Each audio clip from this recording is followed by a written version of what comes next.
प्रेमानंद महाराज जी के लिए करें बिल्कुल, क्योंकि एक अलग ही वो है। बहुत लोग ना आजकल प्रेमानंद महाराज जी को रील्स में देखते हैं, आपने भी देखा होगा, काफी हाँ। वीडियोस आते हैं, कभी विराट कोहली और अनुष्का अगर जा रहे हैं उनके पास, बड़े बड़े लोग जाते हैं, बड़े बड़े यूट्यूबर्स जा रहे हैं उनके पास। विराट कोहली और इन सब पे तो मैं नहीं टिप्पणी कहूंगा कि, लेकिन बहुत सारे लोग सिर्फ शोशाबाजी के लिए भी जाते हैं, ये सबको पता है कि एक वैलिडेशन मिल जाता है कि देखो हम प्रेमानंद, लेकिन उनकी स्टोरी बड़ी रोचक है। मैं आपको थोड़ा सा संक्षेप में बताऊंगा, आप भी सोचेंगे। तो प्रेमानंद महाराज जब बर्थ हुआ उनका, कानपुर के पास हुआ था एक गांव में, जब वो 5वीं कक्षा में थे, तब ना उनको एक रियलाइजेशन हुआ। उनको रियलाइजेशन क्या हुआ, सोचो 5वीं कक्षा में इतना बड़ा रियलाइजेशन कि यार एक समय पे तो मेरे माताजी भी मर जाएंगे, मेरे पिताजी भी मर जाएंगे, मैं तो अकेला हो जाऊंगा। धरती पे हर कोई आपको छोड़ के चले जाएगा और आपके साथ तो कोई रहेगा नहीं। और उसको सोच सोच के वो विचलित होने लग गए, बहुत एंग्शियस होने लग गए कि this is the harsh reality of life, कि आप अकेले ही रह जाओगे, कोई नहीं रहेगा आपके पास, सब किसी ना किसी दिन चले जाएंगे, आपका पैसा चले जाएगा, आपकी संपत्ति चले जाएगी, आपका धन दौलत सब चले जाएगा। This is the reality of the life, कुछ नहीं बचने वाला, आप कंधे पे लेके, आपके सीने पे लेके कुछ नहीं जाने वाले हो। उनको रियलाइजेशन हुआ, तो वो इस सोच विचार में पड़ गए प्रेमानंद महाराज कि फिर मेरे साथ रहेगा कौन।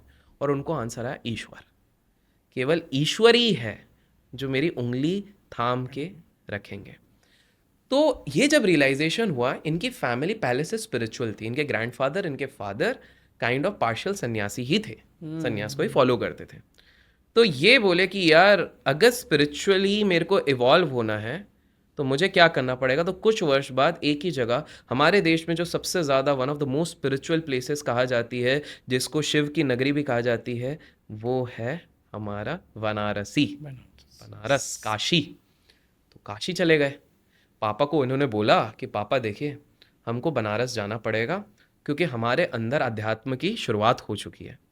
पिताजी बोले कि ठीक है, एक शर्त पे, जिस दिन भी कहीं से भी कोई कंप्लेन आई कि तुमने कोई भी गलत काम किया है, किसी को छेड़ा है, उस दिन हम तो तुमको मार ही देंगे।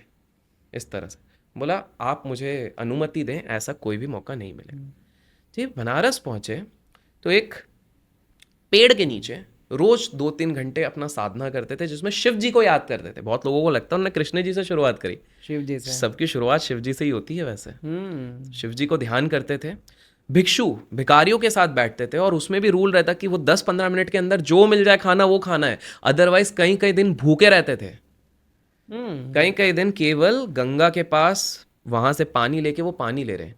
रूल्स इतने स्ट्रिक्ट रहते थे कि 3 बार वो स्नान करते थे, चाहे ठंड हो, चाहे गर्मी हो, चाहे कोई भी चीज़ हो, कि 3 बार स्नान करते थे और शिव की भक्ति में लीन थे।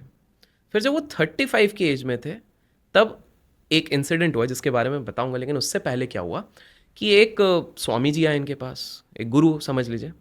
वो बोले यार वृंदावन से एक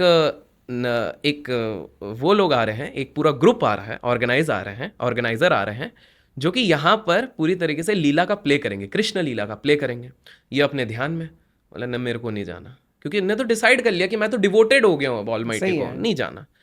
वो बार बार वो एक होता है ना पीछे ही पड़ जाना, कि स्वामी जी यार चलो तो सही, एक बार देखेंगे तो सही किस तरह से लीला होती है, कृष्ण लीला। बोला अरे नहीं जाना ना यार, अपने को अपना ध्यान करना है, अपना स्नान करेंगे, भिक्षु जो मिलेगा खाएंगे, वैसा रहेंगे पेड़ के नीचे। अरे चलो। अचानक से उनको एक थॉट आया। थॉट क्या आया कि क्या पता ये शिव जी की लीला है, हो सकता है शिव जी चाहते हैं कि मैं जाऊं और ये अटेंड करूं। बोले ठीक है, इधर ही हो रहा है। तो वृंदावन का एक ग्रुप आ रहा था जो ये प्ले कर रहा था, आपकी ऑडियंस के लिए, सेफ साइड के लिए, इजी वे में बता रहा हूँ। अब वो प्ले जब देखे वो मुग्ध हो गए, बोले यार क्या चल रहा है। और वो 30 के, उनने ये भी नहीं सोचा था वो एक दिन भी करेंगे, वो 30 के 30 दिन आए, और तीसरे दिन दुखी हो रहे हैं। क्यों? क्योंकि प्ले खत्म अब, और अभी जाने वाले हैं।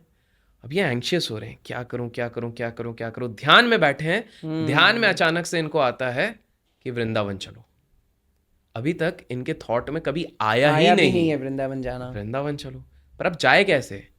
भिक्षु हैं, साधु हैं, साधु के पास पैसा दौलत, जो साधु ये कहे कि मेरे पास बहुत ज्यादा धन दौलत संपत्ति, वो साधु है ही नहीं, वो पाखंड है। ये रियलिटी है, साधु की बात कर रहा हूं। I am not talking about leader spiritual, Sadhu specific, वो साधु है ही नहीं। तो अब ये सोचे कैसे, तो एक व्यक्ति से इनकी मुलाकात हुई, ऑर्गेनाइजर को बोले यार ले चलो यार, मुझे तुम ले चलो, मना किए। फिर एक व्यक्ति ने उनको कहा कि स्वामी जी आप आइए हमारे इधर, खाइए, भर पेट खिलाया। इनके अंदर से एक इंट्यूशन आया कि इन्हीं से मैं पूछ लेता हूँ ना कि मुझे छोड़ सकते हो क्या वृंदावन। उन्होंने बोला आप मुझे मैं वृंदावन ले जाओगे। एंड एज इफ ये व्यक्ति को ईश्वर ने ही भेजा था और ये वेट ही कर रहा था कि ये सवाल पूछे। बिल्कुल गुरुजी आपको हम ले जाएंगे, बोलिए आप कब चलना चाहते। इनसे तो खुशी ही नहीं देखी जा रही। बोले यार मैंने जो सोचा था वही होने वाला है।